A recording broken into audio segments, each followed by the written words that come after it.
Here we go in 5, 4, 3, 2, and effects.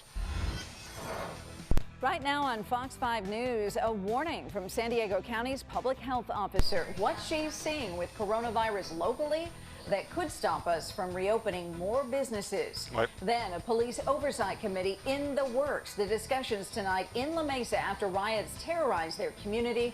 What was decided this evening. And no more breaks on parking tickets. The changes following the coronavirus stay-at-home order. The Fox 5 News at 10 starts right now. Opens up. Live from San Diego, this is the Fox 5 News at 10. Start it.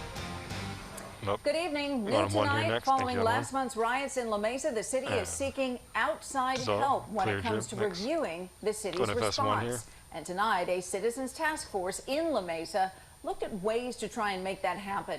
Fox 5's Jacqueline Sarkeesian is live for us in La Mesa tonight with what was decided. Jacqueline. Kathleen, this was the first time the task force met since those riots happened here in La Mesa. The main goal of tonight's meeting was to further discuss the idea of having a police oversight committee and what that would look like. Back is up. For the second time since forming in February, the La Mesa Citizen Public Safety Oversight Task Force met virtually to discuss a hot button issue. And that's forming some type of police oversight committee in the city. At this moment, right now, so do you like that spot now better? Oversight committee right now, and we need it the fastest we can do it, maybe only in the next 2 or 3 months. The task force is made up of 11 members serving as an advisory board to the city council.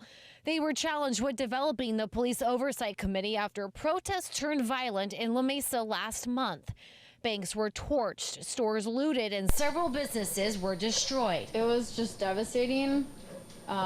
It was really tragic, and I'm still feeling kind of emotional about it, to be honest. Several residents, like Madison Badia, support the move, calling on the city to tackle police brutality as well as ensuring full transparency and accountability within the department. Transparency is never a bad thing.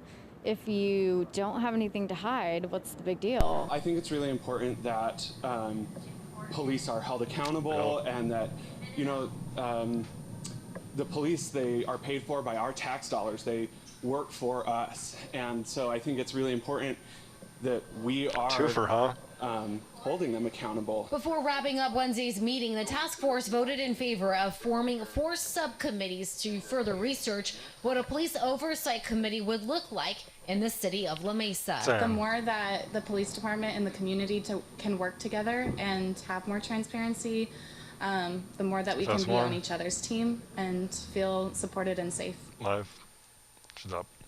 And the task force is scheduled to meet again next month, but they're hoping to meet before then. In the meantime, they plan on developing a proposal to bring to the city council and then get the public's input on this before fully executing that committee. However, that may not happen until this plan is put on the ballot in November, so residents can vote. Reporting live in La Mesa, Jacqueline Sarkeesian, Fox 5 News. Thanks.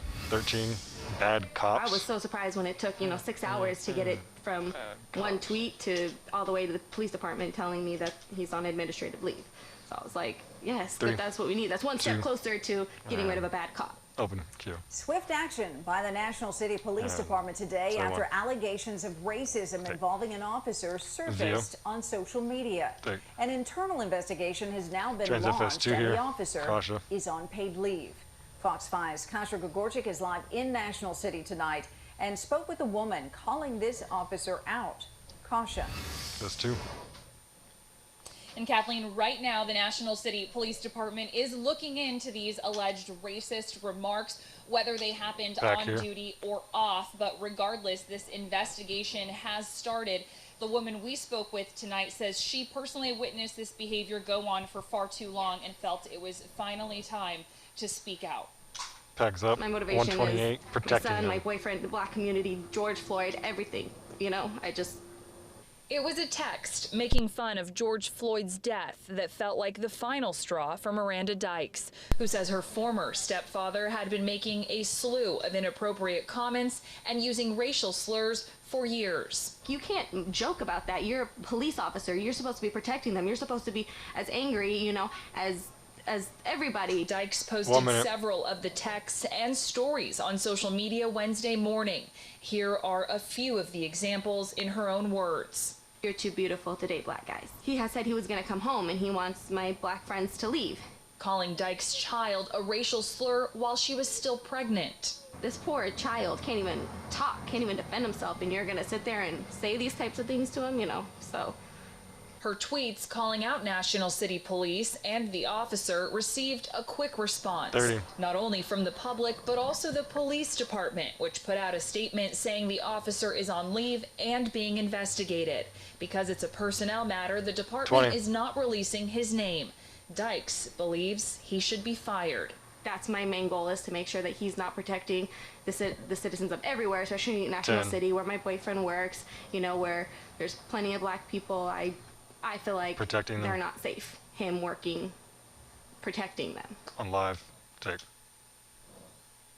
Both the chief of police and the mayor of National City gave brief next. written OTS. statements today saying they do not condone racism and they are promising a thorough investigation because it is ongoing. That is all they would say. Now, a lot of people might be wondering, why is this woman coming forward now? She did give a number of reasons, but one of the biggest ones was her family. She felt that she was more comfortable now. Her mom is no longer with her stepdad, and her half-sister is also no longer living with him, so she did feel more comfortable now.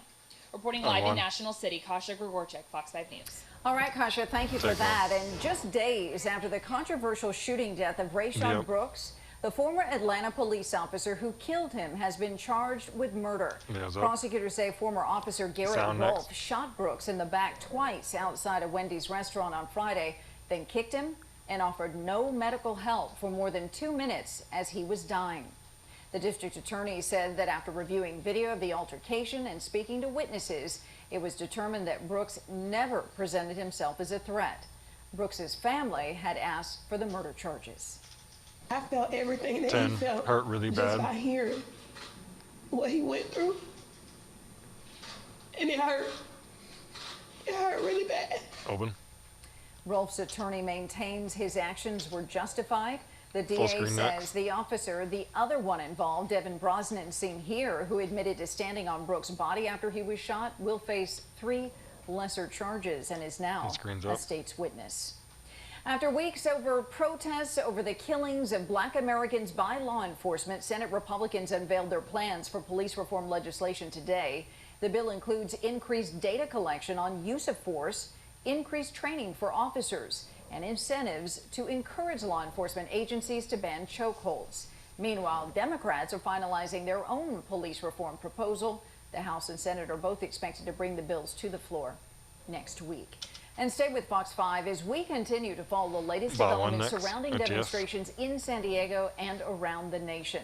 You can also get the latest information 24/7 on the Fox 5 mobile app. Take one. A man is under arrest in connection with the murder of a young woman in an apartment in Carlsbad. It happened on West Ranch Street near El Camino Real yesterday. Officers were called out to the apartment after a 911 call and found the body of a 40-year-old woman. After an initial investigation, police arrested 44-year-old Rehan Quigley, who also lived in that apartment. He was taken to the Vista Detention Facility and charged with murder. We've now been warned to watch out for the monitor on the bottom left there.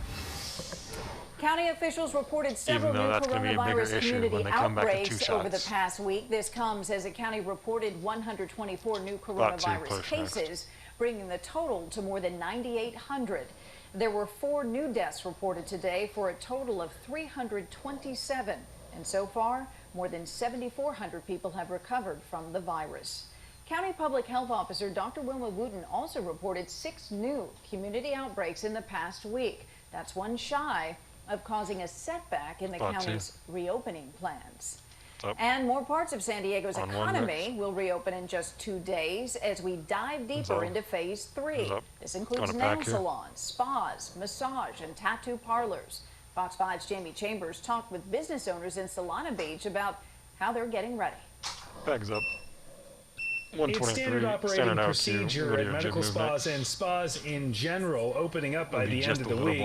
It's a quick temperature check, and at the Image Medical Spa in Encinitas, they're taking safety checks a bit farther than we've seen in other businesses. Here we are in one of our treatment rooms. And we've got special little stuff set up here. We've got the alcohol-based antiseptic. We've got the nasal swabs. And these are the new precautions for close contact sustained visiting. We're also doing a swish with alcohol-based antiseptics orally.